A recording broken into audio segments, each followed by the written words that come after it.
யோவான் எழுதின சுவிசேஷம் 11ஆம் அதிகாரம் 1வது வசனத்திலிருந்து 10வது வசனம் வரைக்கும் கேட்போம். மரியாளும் அவள் சகோதரியாகிய மாத்தாளும் இருந்த பெத்தானியா கிராமத்தில் உள்ளவைகளாகிய லாசரு என்னும் ஒருவன் வியாதிப்பட்டிருந்தான்.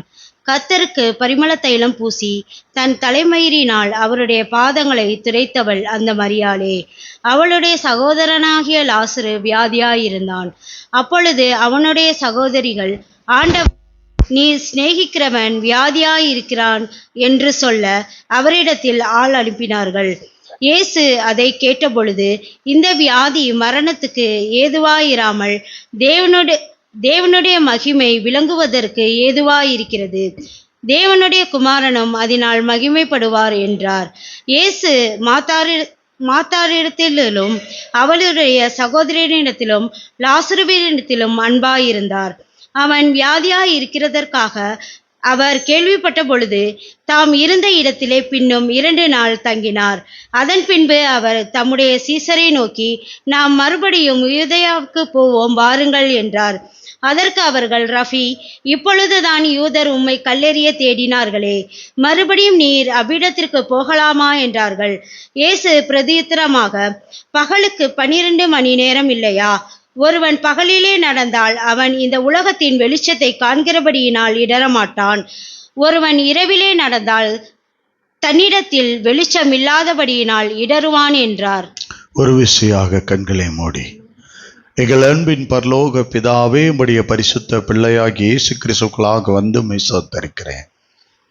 இந்த வார்த்தை உம்முடையதையா, பேசுகிறது நீங்கள் அல்ல, உங்களில் உள்ள தேவ ஆவியானவர் என்று வேதம் சொல்லுகிறது. என்னுடைய ஆவியானவர் பேசுகிற சத்தத்தை கேட்க வாஞ்சையாயிருக்கிறோம். நீர் வெளிப்படும், நீர் பேசும், நீர் மகிமைப்படும். இயேசுவின் மூலம் பிதாவே, ஆமேன், ஆமேன். அல்லேலூயா, அல்லேலூயா. அடிக்கடி இந்த சம்பவத்தை நம்ம வாசிச்சிருக்கோம். இயேசு நேசிக்கிற ஒரு குடும்பம் ஒரு மரண வீடாக மாறிடுச்சு. அவர் நேசிக்கிற அந்த சகோதரன் அவர் மரித்து போனார். அந்த இடத்துல நடக்கக்கூடிய சில காரியங்களை நாம் பார்க்க போகிறோம். அங்கே 2 சகோதரிகள் இருக்கிறாங்க, மார்த்தாள், மரியாள் என்று. அது ஒரு பெத்தானியா என்ற ஒரு கிராமம். அந்த கிராமத்தில் அவங்க வசித்து வர்றாங்க. அதில் அந்த லாசரு என்ற சகோதரன் வியாதிப்பட்டான். அவன் வியாதிப்பட்ட உடனே அந்த வியாதி என்ன செஞ்சிருச்சு, நேராக அவனை மரணத்துக்கு நேராக கொண்டு போயிடுச்சு. முடக்கப்பட்ட நிலை உண்டாயிற்று. அந்த இடத்துல ஒரு போராட்டம். அந்த குடும்பம் முழுவதும் கண்ணீரில் இயேசுவினிடத்திலே அறிவிக்கிறதற்கு ஒரு காரியம் அங்கே நடந்துச்சு.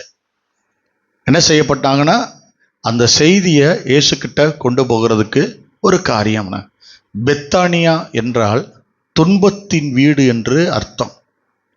அந்த வீட்டுடைய காரியம் எழுதப்பட்டிருக்கிறது, துன்பத்தின் வீடாம் பெத்தானியானா. அப்போ துன்பத்தின் வீடுனா சில பேருடைய வாழ்க்கை பெத்தானியாவாக இருக்கலாம். ஏன்னா நிறைய போராட்டங்கள் துன்பத்தின் வீடா.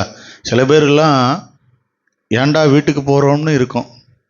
சில பேருக்கு எப்படா விடியும் இருக்கும். சில பேருக்கு எப்படா வீட்டுக்கு வருவோம் அப்படின்னு இருக்கும். இந்த பிரச்சனைகளை எப்படா முடிப்போம் இருக்கும். அது ஆண்டு சொல்றாரு, அது ஒரு பெத்தானியா. மதுரையில் ஒரு தெரு இருக்கு, பெத்தானியாபுரம்னு. அங்கே ஃபாதர் பெர்க்மான்ஸ் சர்ச் வச்சுருக்காங்க, ஏசு நம்மோடு சபைன்னு சொல்லிட்டு. ஆமாம், நான் அதை போயிருக்கேன். நான் 12 மணி நேரம் முதல்ல எனக்கு ஃபஸ்ட்டு ஜெபம். நான் எனக்கு ஃப்ரீயாக மைக்கு கொடுத்து, எனக்கு ஜெபிக்க தெரியாதவனுக்கு அன்றைக்கி கட்ட விழ்க்கப்பட்டு விடுதலையோடு 12 மணி நேரம் நான் ஜெபித்து முடியும். என் தொண்டையில் ரத்தமே வந்துருச்சு. அப்படி ஒரு ஜெப குறிப்பை கொடுத்து எனக்கு ஜெபிக்க வச்சாத இடம் அந்த இடம். அதனால் பெத்தானியான்னா நான் மறக்க மாட்டேன். ஏன்னா ரொம்ப நேரம் நாங்கள் ஸ்ட்ரெயின் பண்ணி ஜெபிச்சது. நான் காலையில் 9 மணிக்கு மைக் கொடுத்தாங்க, காலையில் 4 மணிக்கு தான் மைக் வச்சேன். அது மைக்கு காலில் வச்சு முடிச்சுட்டு வெளியில் துப்புனா ரத்தமா. அப்போ என் தொண்டை கட்ட விழ்க்கப்பட்டது. அதிலிருந்து ஜெபிக்க ஆரம்பிச்சு இன்னைக்கு வரைக்கும் நிப்பாட்டவே இல்லை. கர்த்தர் என்னை நடத்தி கொண்டு வருகிறார். அந்த பெத்தானியா என்ற கிராமத்தில் இப்படிப்பட்ட காரியம் நடந்துச்சு. ஒருவேளை சில வியாதி உன்னை பெத்தானியாவிலே வைக்கப்பட்டது போல இருக்கலாம்.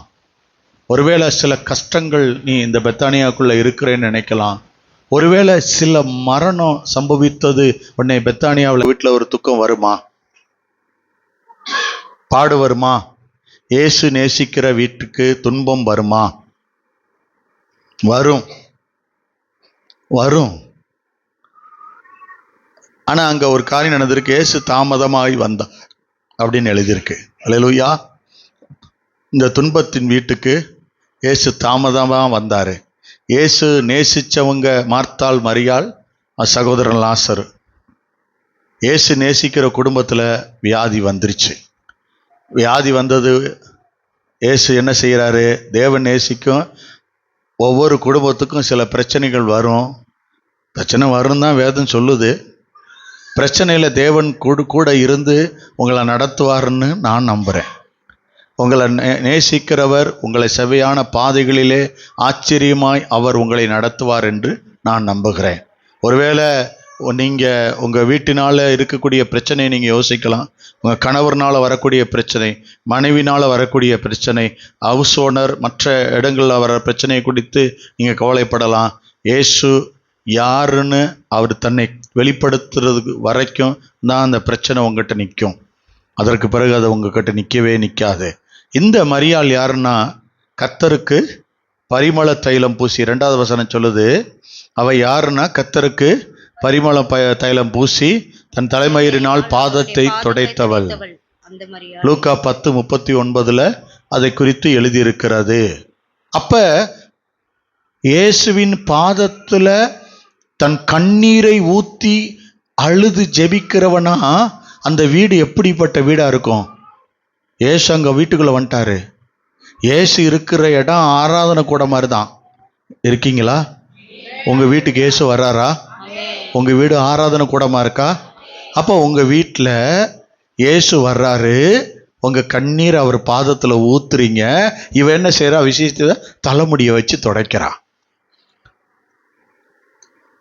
எப்பையும் ஆராதிக்கிற இடம்.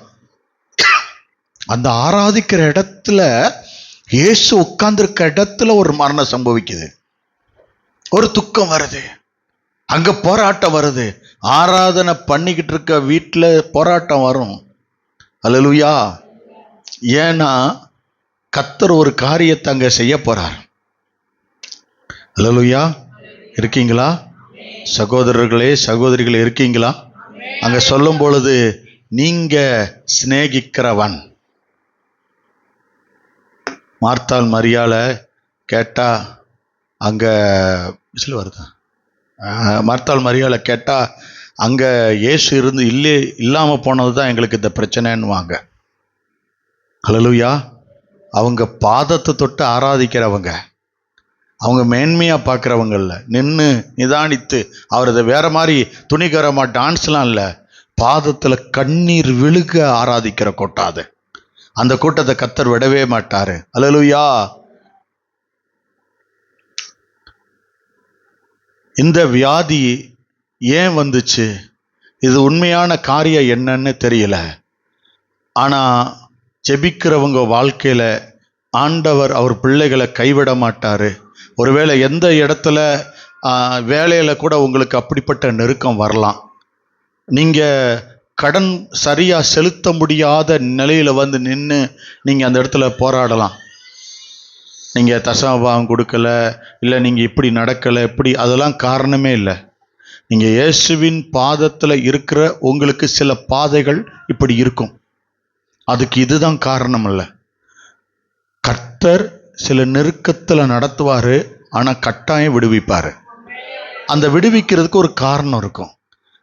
இயேசு சொல்லுவாரு, இந்த வியாதி மரணத்துக்கு ஏதுவாய் இல்லை, தேவனுடைய நாமம் அவருடைய மகிமை விளங்குவதற்கு ஏதுவானதுதான். இருக்கீங்களா? இந்த மரணம் எப்படிப்பட்டது? தேவனுடைய நாமம் மகிமைப்படுவதற்கு தான். ஏதாவது ஒன்று, நான் கடன்ல மரிச்சே இருக்கேங்க, நான் இந்த பாவத்தில் மரிச்சே இருக்கேங்கன்னு, தேவனுடைய நாமம் மகிமைக்கு ஏதுவா சொல்றேன், அது மாறப்போகுது. அதை சாட்சியா நிறுத்த போறாரு கர்த்தர். உங்கள் நடக்கிறத நீங்க ஆச்சரியமா பார்க்க போறீங்க. இயேசு சொல்றாரு, அவர் இறந்துட்டாரு. ஆனா இவங்க சொல்லிட்டாங்க. இயேசு சொன்னாரு, இன்னும் அவன் சாகல. அப்ப இயேசு பொய் சொல்றாரா? ஒருவேளை அது எப்படிங்க? இயேசு ஒரு விஷயத்த சொன்னான்னு அவர் வாயிலிருந்து பொய் வருமா? இருக்கீங்களா? மரணத்துக்கு முடிவில்லை. அவர் மகிமையின் ஆரம்பத்தை உணர்ந்துட்டாரு. தேவனுடைய மகிமை வெளிப்பட போகுதுன்றத தேவன் உணர்ந்து தான் அந்த இடத்துல சொல்றாரு, அவன் இன்னும் சாகல. அல்லேலூயா. தேவனுடைய மகிமை விளங்குவதற்கு ஏதுவான காரியம் நடக்குது. எந்த பலவீனத்துக்கும் ஒரு இது இருக்காதுங்க. அதுக்கு ஒரு முடிவு கர்த்தர் கொண்டு வந்திருப்பாரு, அதை வச்சிருப்பாரு. நிச்சயமா உங்க வாழ்நாள் முடிக்கும் பொழுது இன்னும் சில நாட்களுக்குள்ள உங்க கடனெல்லாம் முடிப்பீங்க. உங்க பிள்ளைகளை சுதந்திரவாளியா தான் நீங்க இந்த பூமியில விட்டுட்டு போவீங்க. ஏன்னா நீங்க இருக பிடித்திருக்கிறவர் மரணத்தை வென்றவர், மரணத்திலிருந்து மீட்டெடுக்கிறவர். கடனை கண்டு பயப்படாதீங்க, பயப்படாதீங்க. நிச்சயமா அந்த இடத்துல இருந்து நான் இந்த கடன்ல மறிச்சிட்டணும்னு நினைக்காதீங்க. அதை எழுப்புவதற்கு வருவாரு, எழுப்புறவர் வருவாரு. தேவனுடைய மகிமை உங்க மூலமா வெளிப்படும், அவர் மகிமைப்படுவாரு. சபையே, உன் வியாதியை கண்டு நீ பயப்படாத, உன் கடனை கண்டு கலங்கி நிற்காத. இது முடிவல்ல. கர்த்தர் சொல்றார், இது மரணம் அல்ல, இது தேவனுடைய மகிமை படும் இந்த மேடை என்பதை நீ நினைத்துக்கொள் என்று கர்த்தர் சொல்லுகிறாரு. 6ஆம் வசனத்துல அவன் வியாதியா இருக்கிறான்னு கேள்விப்பட்ட இன்னும் சில நாள் அவர் தங்கியிருந்தார்னு எழுதியிருக்கு. 6ஆம் வசனம் வாசிங்க சிஸ்டர். அவன் வியாதியா இருக்கிறதற்காக அவர் கேள்விப்பட்ட பொழுது தாம் இருந்த இடத்திலே பின்னும் 2 நாள் தங்கினார். என்னங்க, உங்களுக்கு ஒரு செய்தி அனுப்பி விட்டு நீங்க வாங்கன்னு சொல்லிவிட்டு இன்னும் 2 நாள் கழிச்சு வந்தா அப்படிங்க இருக்கும்.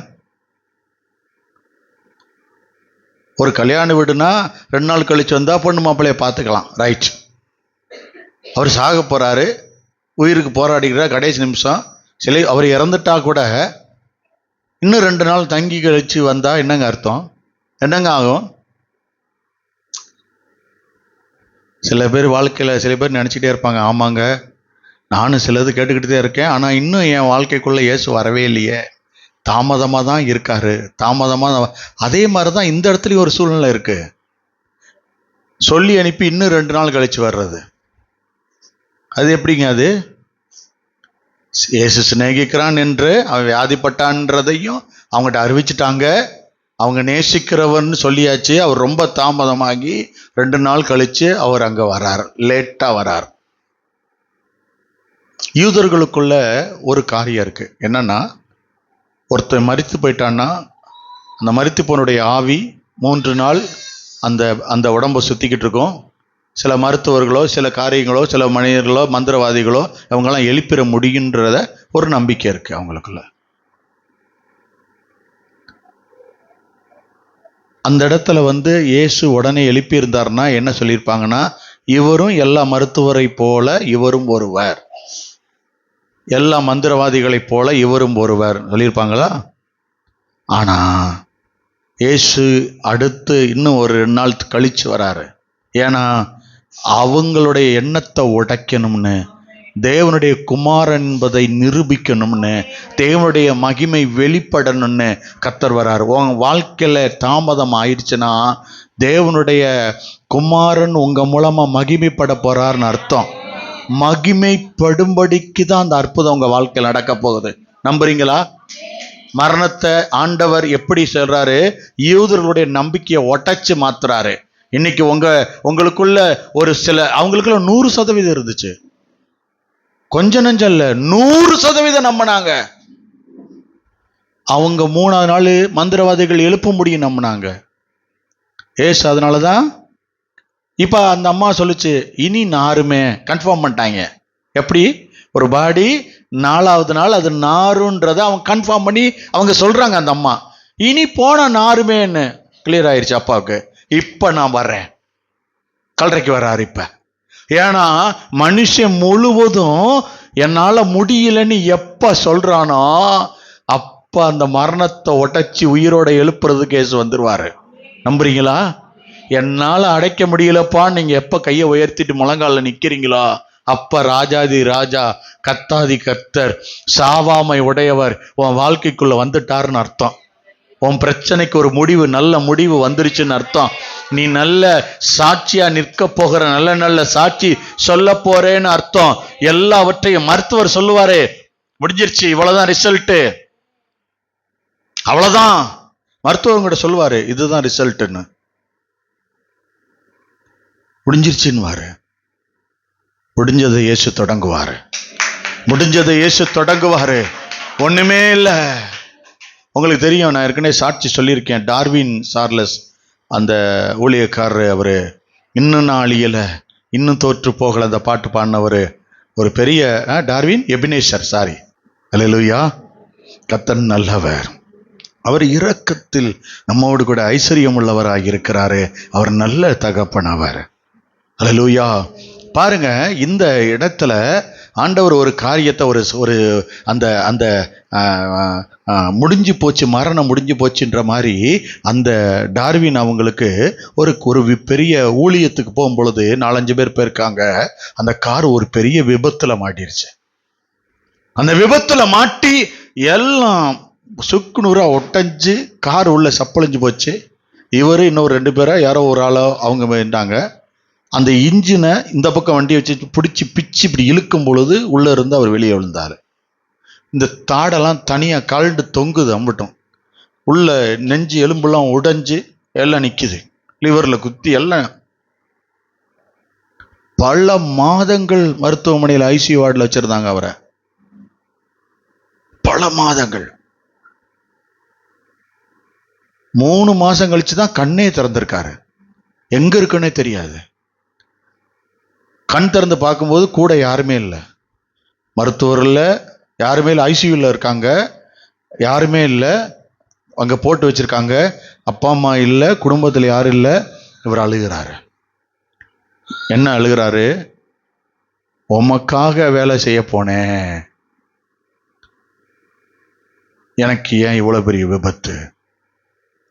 இந்த இடத்துல அப்பாவில்ல, அம்மாவில்ல, சகோதரர்கள் யாருமே இல்லை, மருத்துவர் இல்லை, நானாதே அன்னைக்கு நிக்கிறேனே, எனக்கு யாரும் இல்லையே, நான் யாரும் இல்லாத நிலைமையில நிக்கிறேனேன்னு ஒரே கவலை. அவர் அழுகிறாரு. அப்ப ஆண்டவர்கிட்ட ஜெபம் பண்ணி அந்த இடத்துல பேசுறாரு, அழுகிறாரு. பேசும்போது, ஆண்டவரே எல்லாரும் விட்டுட்டு போயிட்டாங்க, நீங்களும் என்னை விட்டுட்டீங்களே ஆண்டவரே, நீங்களும் விட்டுட்டீங்கன்னு சொன்ன உடனே ஒரு கை இவர் தலையை தடவி கொடுத்துருக்கு. தலை அப்படியே மேல அப்படியே தடவி கொடுத்துருக்கு. ஆண்டவர் பக்கத்துல தான் நின்றுருக்காரு. இந்த உலகமே விட்டுட்டு போயிடுச்சு. அந்த கை அவர் தலையை தொட்ட உடனே அவர் உள்ளத்துக்குள்ள அவ்வளவு பெரிய சமாதானம். யாரு வேணாலும் போலாங்க, ஆனா இயேசு மட்டும் விட்டுட்டு போயிடக்கூடாது. வாழ்க்கையே போச்சுங்க நம்ம வாழ்க்கை. அவர் கூட இருக்கிறதுனால இன்னைக்கு இந்த இடத்துல எல்லாம் போல்ட் போட்டிருக்காங்க. அதனாலதான் அவர் வந்து பாடினாரு, இன்னும் நான் இயல, இன்னும் தோத்து போகல, ஆனானும் வாழ்கிறேனே. ஏன்? அவருடைய கிருபை. நெஞ்செலும்பெல்லாம் ஒட்டஞ்சு போன எலும்பெல்லாம் ஆண்டவர் உயிர் பெற செய்திருக்கிறாரு. அதனாலதான் படிக்கல, உயரல, பட்டதாரி ஆகல, அவரால வாழ்றேன், அவரால வாழ்றேன். ஒருவேளை இன்னைக்கு கர்த்தர் மருத்துவர் சொல்லி இருக்கலாம், முடியாதுன்னு. ஃபைல திருத்தி எழுதுகிறவர் நம்முடைய ஆண்டவர். யூதர்களுடைய ரிப்போர்ட் 3 நாள் தான், 4வது நாள் இஸ்ரவேலின் இராணுவமே வந்துருவாங்க. அத்தனையும் மாற்றி எழுதுவதற்கு தயவு செய்து முடிவு நினைக்காதீங்க. உங்க முடிவு தேவனுடைய ஆரம்பம். மனுஷருடைய முடிவு தேவனுடைய ஆரம்பம். எந்த காரியத்துல நான் இதோட முடிஞ்சிருவானோ நீ நினைச்சிட்டேனா, அங்க அவரை நம்பு. தொடக்கத்தை அங்கிருந்து எழுதுவாரு. எங்க இருந்து? முடிஞ்ச இடத்துல இருந்து தான் எழுதுவாரு. அங்கிருந்து நீ பிறப்பிட்டுருவ. அங்க உடனே கர்த்தர் மகிமை உள்ளவனா வெளியே கொண்டு வருவாரு. தேவன் எல்லாம் முடிஞ்சிச்சுன்னு சொல்ற ரிசல்ட்டுக்காக காத்திருப்பாரு. முடிஞ்சிருச்சுன்னு சொன்ன உடனே அங்கிருந்து எழுதுவாரு, அங்கிருந்து தொடங்க ஆரம்பிச்சிருவாரு. சில பேரு கல்யாணம் பண்ணிட்டு வந்த உடனே முடிஞ்சிருச்சுன்னு வாங்க. பார்த்துருக்கீங்களா? அவங்க எதை பார்த்து சொன்னாங்க, என்ன அனுபவம்னு தெரியல. ஆனா அங்கிருந்து தான் வாழ்க்கைய அருள்நாதர் தொடங்குவாரு. ஏன்னா சில மனிதர்களுடைய, சில பேரண்ட்ஸை பார்த்து சில பிள்ளைங்க எங்களுக்கு கல்யாணமே வேணான்னு சொல்றாங்க. கேள்விப்பட்டிருக்கீங்களா? பேரண்ட்ஸோடைய நடக்கைகளை பார்த்து, சில பேரண்ட்ஸோடைய வாழ்க்கையை பார்த்து இப்படிதான் நம்ம வாழணும்னு நினைக்கிறவங்களும் இருக்கிறாங்க. அதெல்லாம் ஒவ்வொருடைய அந்த நடத்தைகள், காரியங்கள் ரொம்ப ஆச்சரியம் தாங்க. சில பேரண்ட்ஸ் அவங்க சண்டை போட்டுக்கிறதும் இப்படி இருக்கிறதும், அப்ப தகப்பனாவே சண்டை தான் போடுவாரா அப்படின்னு பெண் பிள்ளைகள் இருதயத்துக்குள்ள அப்படி ஒரு பதிவிடும். தாய் தகப்பனுடைய அன்பு அவங்க விட்டு கொடுக்காத தன்மை. சில பேர் அப்படியே ரொம்ப அந்யோன்யமா இருப்பாங்க. அவங்க எப்பயுமே அவங்க எதுவானாலும் கொஞ்ச நேரம் அவங்களோட பேசுவாங்க, நேரம் செலவிடுவாங்க, பேசிக்கிட்டே இருப்பாங்க. பேரண்ட்ஸ் என்னதான் பேசுறாங்க தெரியாது. அதை பார்த்தா நம்மெல்லாம் ஓடிக்கிட்டே இருப்போம், மிஷின் மாதிரி. வேலைக்கு போக வர, வீட்டுக்கு வேலைக்கு வர, இப்படி வாழ்ந்துகிட்டே இருப்பான். அவங்கள மாதிரி உட்காந்து ஒருத்தருக்கு ஒருத்தர் நல்லது கெட்டதை பேசி நல்லது கெட்ட செயல்படுத்துறதுக்கு முடியாது. நம்ம வாழ்க்கை அப்படியே இருக்காது, மிஷின் போல வாழ்வான். அவங்க சந்தோஷமா இருப்பாங்க, பேசிக்கிட்டே இருப்பாங்க. நம்ம எல்லாரும் என்ன சொல்லுவான், வேலையே இல்லைன்ட்டு போவான். ஆனா அங்க இருக்க சந்தோஷம் இங்க இருக்காது. அல்லேலூயா. ஆண்டவர் ஒவ்வொரு காரியத்தையும் இன்னைக்கு அந்த பைபிள் அந்த சகோதரி, அந்த தாயார் வாங்கும்போது ரொம்ப நன்றி அப்படின்னு சொல்லி வாங்கினாங்க. ஏதோ ஒரு மகிழ்ச்சியை அவங்களுக்கு கர்த்தர் கொடுக்கணும்னு நினைச்சிருந்திருக்கார் போல இருக்கு. நான் இன்னைக்கு ரொம்ப ஆச்சரியமா பார்க்குறேன். என்னன்னா, இந்த சுவிசேஷ வேலை ரொம்ப நாளைக்கு அப்புறம், ரொம்ப வருஷத்துக்கு அப்புறம் செஞ்சிருக்கேன். ரொம்ப வருஷத்துக்கு அப்புறம், ஒரு 8 வருஷத்துக்கு அப்புறம் நான் செஞ்சிருக்கேன். அதனால என் உள்ளம் அதை விட்டு வெளியே வர மாட்டேங்குது. அதுக்குள்ள ஏதோ ஒன்று இருக்கு. தனித்தாள் ஊழியம் ரொம்ப பிடிக்கும் எனக்கு. நான் பைபிள் காலேஜில் படிக்கும்போது கிராமமாக போய் தனித்தனியாக அந்த ஃபேமிலியை மட்டும் சந்திச்சு ஆண்டவரை பற்றி சொல்லுவேன். அது ரொம்ப ஆசையாக இருக்கும். சில குடும்பம்லாம் இயேசுன்னு ஒருத்தர் இருக்கிறாரான்னு கேட்பாங்க. அப்படிப்பட்ட கிராமம்லாம் இருக்கு. நான் அந்த கிராமத்துக்குள்ளெல்லாம் போய் அவங்கள்ட்ட இயேசுவை சொல்லும்போது அவங்க அப்படியா, சிலுவையில் அடித்து அவரை கொண்டுட்டாங்களா அப்படிங்க அப்படிலாம் கேட்டிருக்காங்க. நிறையா மதுரைக்குள்ள, மதுரையை ஒட்டியே அவ்வளோ கிராமம் இருக்கு. பார்த்துக்குங்க, நம்மளை சுற்றி என்னவளோ இருக்கோ நமக்கு தெரியல. அல்லேலூயா. ஆண்டவர் சிலது முடிஞ்சு போச்சு, சிலருடைய பிஸ்னஸ் முடிஞ்சு போச்சுன்னு நீங்கள் நினச்சிங்கன்னா, சிலருடைய ஹெல்த்தில், சரீரத்தில் இவ்வளோதான், இதுக்கப்புறம் இது முடிஞ்சு போச்சு, இதில் அற்புதம் இல்லைன்னு நினச்சிங்கன்னா, ஆண்டவர் இன்னைக்கு உங்களை பார்த்து தான் சொல்கிறாரு, நல்லது இப்போ தொடங்குதுன்னு உன் தேவன் ஆரம்பிச்சு வைக்கிறாருன்னு இன்னைக்கு உங்ககிட்ட சொல்றதுக்கு தான் உன்னை கூட்டிட்டு வந்திருக்காரு. உனக்கு ஒரு நல்லது ஆரம்பிக்குது. அவர் தாமதமா வர்றதுக்கு காரணம், அவர் தாமதமா உன் வாழ்க்கையில சிலதை கொடுக்கறதுக்கு காரணம், நீ துக்கத்துல இருக்கணும் இல்ல, உன் விசுவாசத்துல நீ நிலைச்சிருக்கணும். ஒரு டெஸ்ட் நடக்குது, உன் விசுவாச பரீட்சை நடந்து கொண்டிருக்கு. அதுலதான் ஆண்டவர் தாமதமா வர்றாரு. சீஷர்களுடைய விசுவாசத்தை பார்ப்பாரு, உங்களுடைய விசுவாசத்தை பார்ப்பாரு, மரியாளின் விசுவாசத்தை பார்த்தாரு. அவங்க சோதிக்கப்படும் போது என்ன செஞ்சாங்கன்றத அவர் பார்த்தாரு. சுகம் பெறுவதற்கு அவங்க விசுவாசம் எப்படி இருக்குன்னு டெஸ்ட் பண்றது போல நம்முடைய விசுவாசத்தை செக் பண்ணுவாரு. 1 பேதுரு 1ஆம் அதிகாரம் 7வது வசனத்துல எழுதியிருக்கு, உங்க விசுவாசம் எப்படிப்பட்டதா இருக்குன்னு அது சோதிக்கப்படும். அது எப்படி சோதிக்கப்படுதுன்னு அந்த வசனத்தை எழுதியிருக்கு பாருங்க. 1:7. அழிந்து போகிற பொன் அக்கினியினாலே சோதிக்கப்படும். அக்கினியினால அது சோதிக்கப்படுது. அதை பார்க்கிலும் அதிக விலையேற பெற்றதாயிருக்கிற உங்கள் விசுவாசம் சோதிக்கப்பட்டு இயேசு கிறிஸ்து வெளிப்படும் போது உங்களுக்கு புகழ்ச்சியும் கனமும் மகிமையும் உண்டாக காணப்படும். உங்க விசுவாசம் இயேசுவை வெளிப்படுத்திடும், வெளியே கொண்டு வந்து காட்டும். அப்ப புகழ்ச்சி, மகிமை எல்லாம் உண்டாக்கப்படும். ஆண்டவர் அதை கொண்டு வருவாரு. அதுக்குத்தான் கர்த்தர் சொல்றாரு, இந்த தாமதம் தேவனுடைய மகிமையை வெளிப்படுத்த போகுது. லாசரு வியாதியா இருக்கும்போது சுகம் பெறணும்னு அந்த அம்மா சொன்னாங்க, நினைச்சாங்க. ஆனா அது நடக்கல. டாக்டர் சொன்னாங்க முடிஞ்சு போகுது, கடைசி ஸ்டேஜ் நாங்க முடிஞ்சு போச்சு. அங்க இறந்து 4 நாள் ஆயிடுச்சு. ஒரு சகோதரி புஷ்பா, அது பெயர் குறிச்சிட்டு வந்தேன், அதை உங்களுக்கு சொல்லணும்னு. அந்த சகோதரி சரீரத்தில் வியாதிப்பட்டா. அவளுக்கு பெரும்பாடு,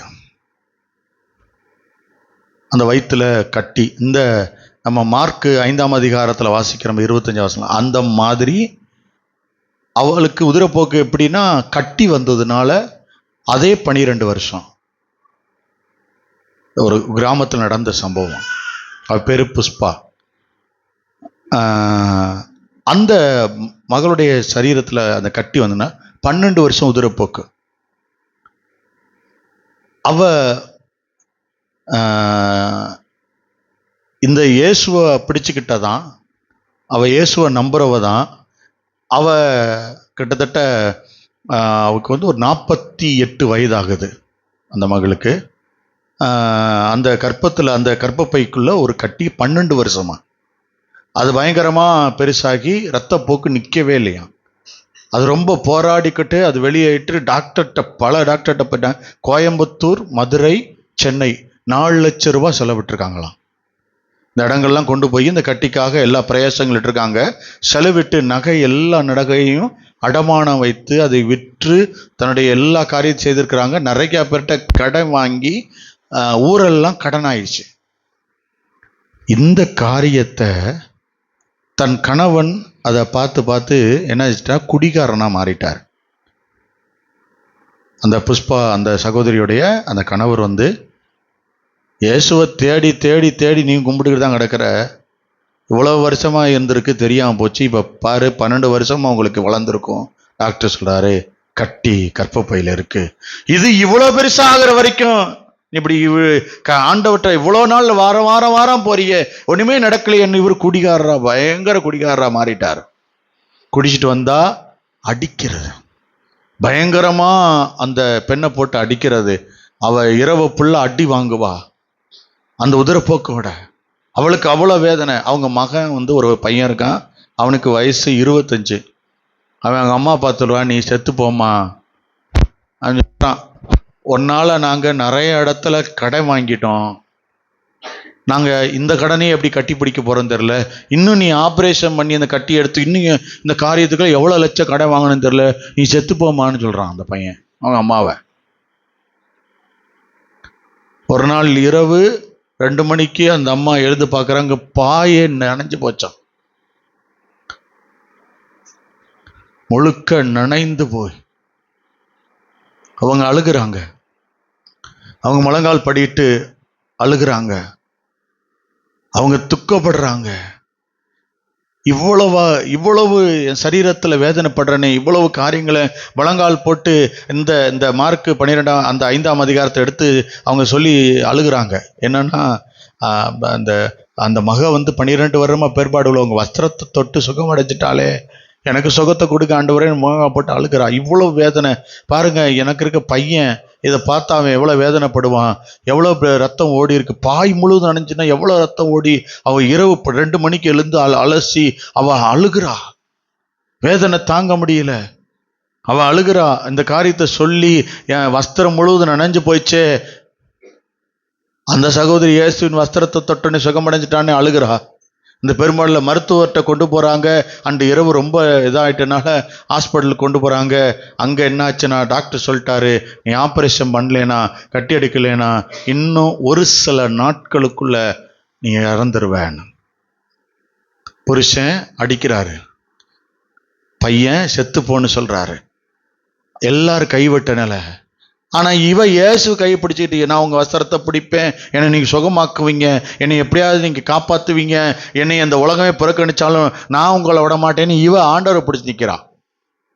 சுகமாங்க சுகமாங்க சுகமானு நினைக்கிறான். முதல் வாரம் அவள் ஆலயத்துக்கு போகிறா. அங்கே போய் ஆராதனை முடிஞ்சு பாஸ்டர் இறங்கி வரும்பொழுது ஓடி போய் பாஸ்டர் காலில் விழுந்து அழுகிறா. என்னன்னா இயேசுவை நான் தொடணும், ஏன்னா ஒருத்தர் தொட்டு சுகம் பெற்றா, நான் எப்படியாவது தொடணும்னு அழுகிறா. அங்கெல்லாம் சபையாரெல்லாம் சிரிக்கிறாங்க. பாஸ்டர் போய் தெய்வம் நினைச்சா அவர் காலில் விழுகுது பாரு, இயேசு காலில் விழுகாமன்னு. அவளுக்கு என்ன செய்யறது தெரியல. அவ காலில் வியாதி போனா போதும், அவ அவ்வளவு துக்கப்படுறா, அவ்வளவு மேல வாட, அவ்வளவு காரியம். அந்த ஆபரேஷனுக்கு 80,000 உடனே கட்டினால் சுகமடைவேன்னு சொல்றாங்க. மருத்துவமனையில காத்திருக்காங்க. இவங்க யாரும், பிள்ளைங்களும் கணவரும் பணம் கட்ட மாட்டாங்க. டாக்டர் சொல்லிட்டாரு, இப்ப நீங்க கொண்டு போகலாம், இனி இங்க வைக்காதீங்க.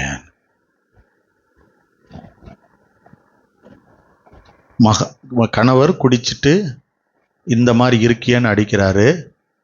மகன் செத்து போன்னு சபை சிரிக்குது. வியாதி கொண்டுட்டான்னு சபை சிரிக்குது. எல்லாரும் அவமானமா பார்க்குறாங்க. இவ அழுதுகிட்டே இருக்கா. வீட்டில் கொண்டு வந்து போட்டாங்க. ஐசியூல வச்சிருந்தவங்களை கொண்டு வந்து வீட்டில் போட்டாங்க. இவ படுத்த படுக்கையா இருக்கும்போது அப்பையும் சொல்றா, உங்க வஸ்திரத்தை நான் தொடுவேனாப்பா, உங்க வஸ்திரத்தை நான் தொட்டுருவேனா ஆண்டவரே, எப்படியாவது என்னை நீங்க குணமாக்கிடுவீங்களே. ராத்திரி அழுகிறா. ஒரு நர்ஸ் அந்த வீட்டுக்கு வந்து அந்த மகளுக்கு ஜெபம் பண்ணிட்டு அவங்க கையில் ஒரு 5,000 ரூபாய் கொடுத்துட்டு, என்னால் இதுதான் முடியும், என்னால் ஒன்றும் செய்ய முடியாதுன்னு சொல்லி ஒரு நர்ஸ் அங்கே இருந்து அவங்க ஹாஸ்பிட்டலில் வந்தவங்க வீட்டில் வந்து பார்த்துட்டு 5,000 ரூபாய் கையில் கொடுத்துட்டு போயிட்டாங்க. 80,000 ரூபாய் தேவை. அழுதுட்டு போயிட்டாங்க. அன்று இரவு ஒரு ஒரு ஒரு ஏதோ ஒரு அனல் கொண்டது போல, ஏதோ ஒரு காரியம் தான் சரீரத்தில் ஒரு ஹீட் ஆனது போல உணர்ந்திருக்கா. காலையில எழுந்து பார்க்கும் பொழுது உதிரப்போக்கு நின்றுருக்கு. ஏதோ ஒண்ணு எனக்குள் நடந்திருக்கு, ஏதோ ஒண்ணு நடந்திருக்கு அப்படின்னு சொல்லிட்டு இவ காலையில எழுந்து 3 மணிக்கு முழிச்சிருக்கா. திடீர்னு முழிச்ச அவ உடம்பு ஒரு வெப்பத்தை உணர்ந்தாள் என்று எழுதியிருக்கு. ஒரு ஹீட்டு அவளை தொற்றுக்கு. காலையில் எந்திரிச்சு, வாங்க டாக்டர்கிட்ட போவோம், என்னை உதிரப்போக்கு நின்றுச்சு, ஏதோ ஒன்று எனக்குள்ள சம்பவித்திருக்குன்னு எழுந்து அவள் வலி நின்றுச்சான். வலி வேதனை இருந்ததெல்லாம் அவள் நின்றுருக்கான். எழுந்துச்சோன்னே ஓடிட்டுக்கா. டாக்டர்கிட்ட போய் ஸ்கேன் எடுத்து பார்த்துட்டு, டாக்டர் கட்டி எங்கேன்னு கேட்டாராம். சரீரத்தில் கட்டி எங்கம்மா, எல்லாம் காணா போச்சு அப்படின்னு சொன்ன உடனே அந்த மக ஒன்றுமே சொல்லாமல் அழுதுகிட்டு இருக்கா. அழுகிறா அழுகிறா அழுகிறா. ஏன் அழுகிற, ஏன் அழுகிற, ஏன் அழுகிற மகளை, என்னாச்சு? எல்லாரும் கேட்கிறாங்க, ஏன் அழுகிற, ஏன் அழுகிறன்னு. அன்று இரவு நான் அவர் வஸ்திரத்தை தொட்டிருக்கேன் போல இருக்கு. அவர் வஸ்திரத்தை நான் தொட்டிருக்கேன். அவர் வஸ்திரத்தில் இருந்த வல்லமை என் மேல புறப்பட்டு என் மேல ஹீட் பட்டிருக்கு.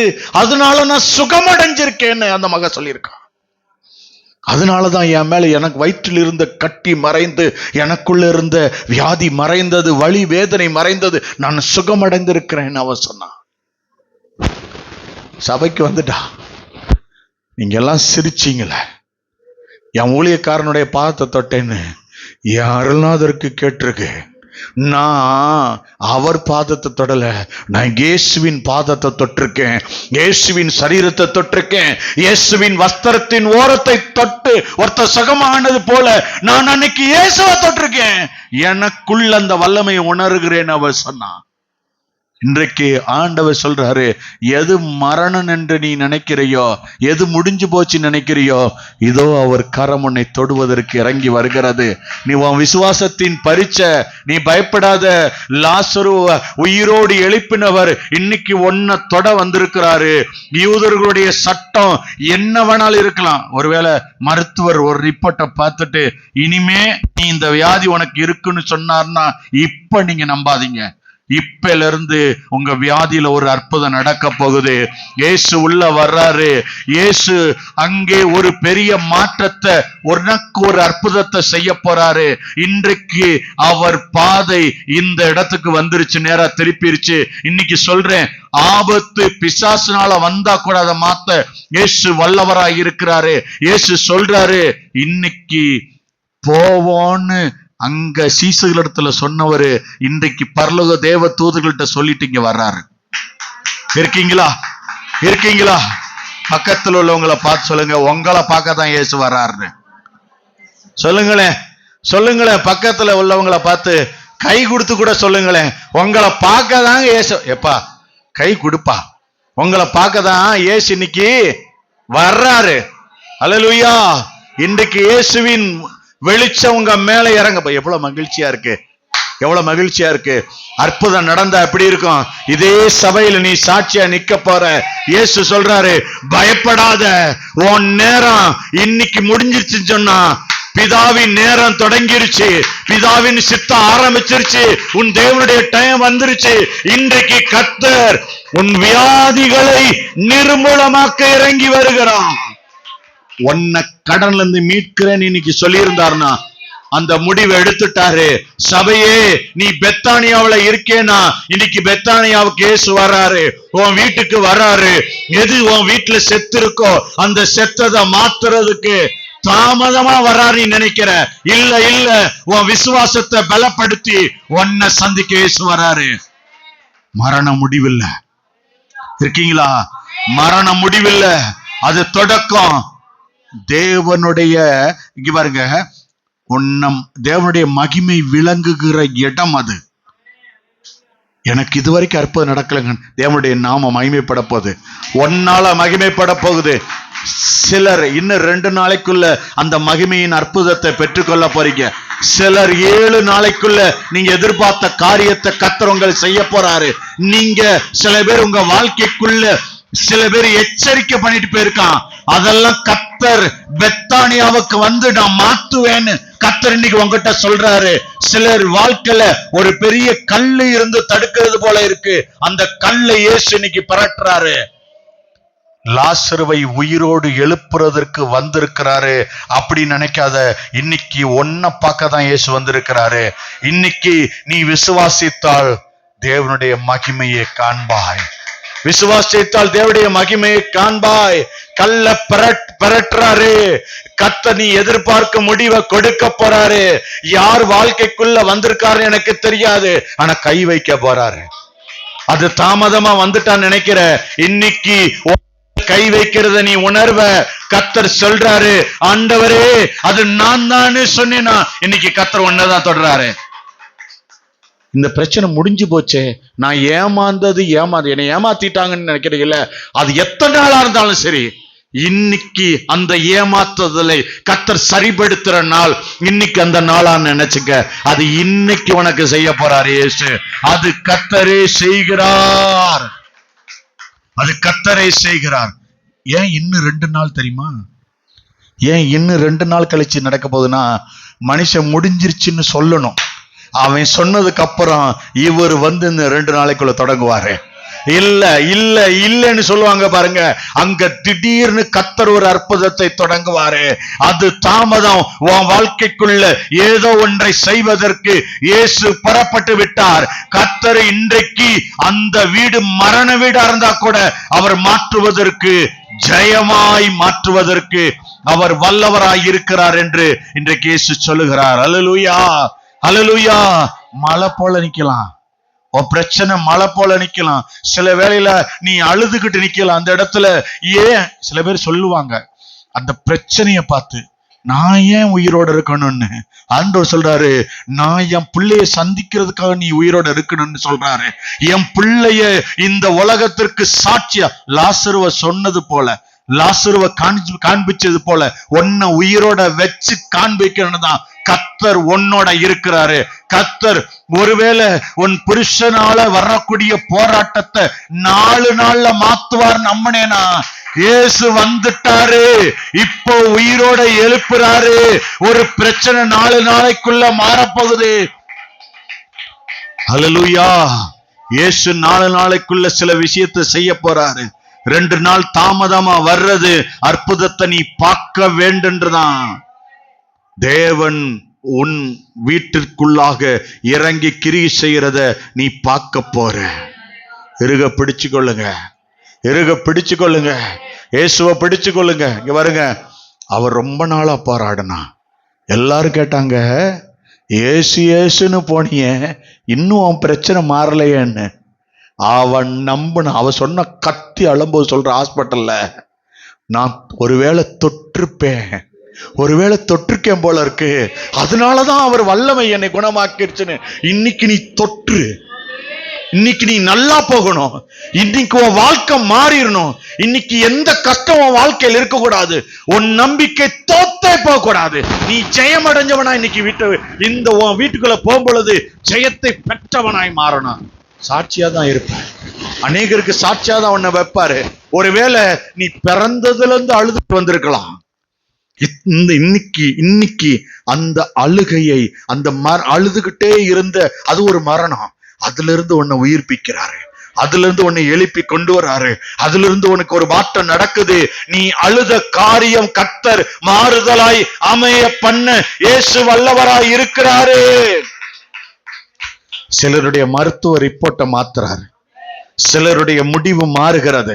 சிலருடைய வாழ்க்கையில சில இடத்துல வேலை செய்யற இடத்துல நீங்க வாழ நினைச்சிட்டு இருக்கீங்க, இல்ல நீங்க தலையாய் இருக்கிறீங்க. கர்த்தர் உங்களை தலையாய் வைத்திருக்கிறார். நீ அங்க நான் இவ்வளவு உயர்த்தப்படுறேனே எனக்கு காரணம் புரியலையேன்னு கர்த்தர் ஒண்ணு அங்க தலையா வச்சிருக்காரு. நீ தலையா இருக்க, நீ தலையா இருக்க, நீ தோத்து போக மாட்ட, நீ வாழல்ல, நீ தலையா இருக்க. நீ இயேசுவ முடிவை சொல்றாரு. மாறதான் போகுது, இன்னும் கொஞ்ச காலம்தான், சத்துருவின் முடிவை நீ காண்பாய். சபையே, கர்த்தர் சொல்றாரு, கர்த்தர் உன்னை வாழ வைக்க போறாரு. நீ பெத்தானியாவிலிருந்து கர்த்தர் உன்னை வெளியே கொண்டு வர போறாரு. இந்த நாள் உண்மையான நாள் என்பதை நீ அறிந்து கொள்ளும்படிக்கு அந்த புஷ்பாக்காவை விடுவித்த தேவன் உன்னை விடுவிக்க வல்லவராய் இருக்கிறாரு. அந்த சகோதரியுடைய சரீரத்துக்குள்ளே பாய்ந்த வல்லமை உன் யூட்ரஸ்ல இருக்கிற கட்டிகளை மறைய பண்ண, நீர் கட்டிகளை மறைய பண்ண, கிட்னியை சுகமாக்க இயேசு வல்லவர்.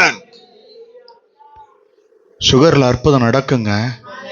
நீ பிடிச்சுக்கிட்டேனா உன்னை குணமாக்குகிறவர் வல்லமையுள்ள தகப்பன். நிச்சயமா மருத்துவர் முடியாதுன்னு சொல்லிட்டாங்கன்னா அப்பாவுடைய வேட்டை ஆரம்பிச்சிருச்சுன்னு அர்த்தம். உன்னை குணமாக்குகிறவர் இறங்கிட்டார்னு அர்த்தம். உன்னை விடுவிக்கிறவர் வல்லவர் என்று அர்த்தம். அவர் உன்னை வைத்து செய்யும் காரியம் ஆச்சரியமா தான் இருக்கும். நீ அநேகருக்கு சாட்சியா இருக்க போறீங்க, நீங்க அநேகருக்கு சாட்சியா தான் இருக்க போறீங்க, நீங்க சாட்சியா தான் இருக்க போறீங்க. கர்த்தர் உங்களை சாட்சியா தான் வைக்க போறாரு. உங்கள் சத்துருக்களுக்கு முன்பாக ஒரு பந்தி ஆயத்தப்படுத்துவாரு. உன் தலையை எண்ணெயால் அபிஷேகம் பண்ணுவாரு. உன் பாத்திரம் நிரம்பி வழியும். ஜீவனுள்ள நாளெல்லாம் நன்மையும் கிருபையும் உன்னை தொடரும் ஆண்டவர் சொல்றாரு. உன்னை நிரப்ப தேவன் முடிவெடுத்து விட்டாரு. இந்த நாட்கள் நன்மையான நாட்களாய் மாறப்போகிறது. நாம எழுந்து அப்படியே முழங்கால் படியிடுவோம். ஜீவாதிபதியின் வல்லமை உங்க மேல இறங்க போகிறது. அந்த மகிமையின் பிரசனத்தினாலே கர்த்தர் உங்களை தொட போகிறார். இன்றைக்கு ஒரு மாற்றத்தை நீங்க காண போறீங்க. கர்த்தருடைய தொடுதலை உணர போறீங்க. இன்றைக்கு கர்த்தருடைய மகிமையின் பிரசனம் உங்க மேல இறங்குறத நீங்க பார்க்க போறீங்க. இன்றைக்கு எந்த இடத்துல எந்த இதுல நீங்க மரித்திருக்கிறீங்களோ அந்த இடத்துல இயேசுவின் வல்லமை இறங்க போகிறது. இயேசுவின் வல்லமை அதன் மேல இறங்க போகிறது. இயேசு இன்றைக்கு உங்களை விடுவிக்கிறவராய் இறங்கி தொட போகிறார். இன்றைக்கு ஒரு மாற்றம் கடந்து வர போகிறது. இன்றைக்கு ஜீவாதிபதியின் ஜீவன் உங்களுக்குள்ளே இறங்கி வர போகிறது. எல்லாரும் கண்களை மூடி நம்முடைய தேவன் கர்த்தரை நோக்கி பாருங்க. இன்றைக்கு அந்த மகளை உயிரோடு எழுப்பினவர் பாருங்க. ஒரு வேதத்தை சுமந்தவள ஒரு தேள் தொட முடியல, ஒரு தேள் ஜீவனை எடுக்க முடியல, ஒரு தேள் கொட்ட முடியல. உன் ராஜா உன் கூட இருந்தார்னா எந்த வார்த்தையும் உன கிட்ட கூட நெருங்க முடியாது, உன் கிட்ட கூட நெருங்க முடியாது. பிரதர் முன்னாடி வாங்க. ஒரு காரியம் கூட உன் வாழ்க்கையில ஒண்ணுமே சேதப்படுத்த முடியாது என்பதை கர்த்தர் இன்னைக்கு உங்ககிட்ட சொல்லணும்னு கூட்ட வந்துடுறார். இன்றைக்கு கர்த்தர் ஒரு பெரிய மாற்றத்தை ஒரு சரீரத்துக்குள்ள கொண்டு வர போகிறார்.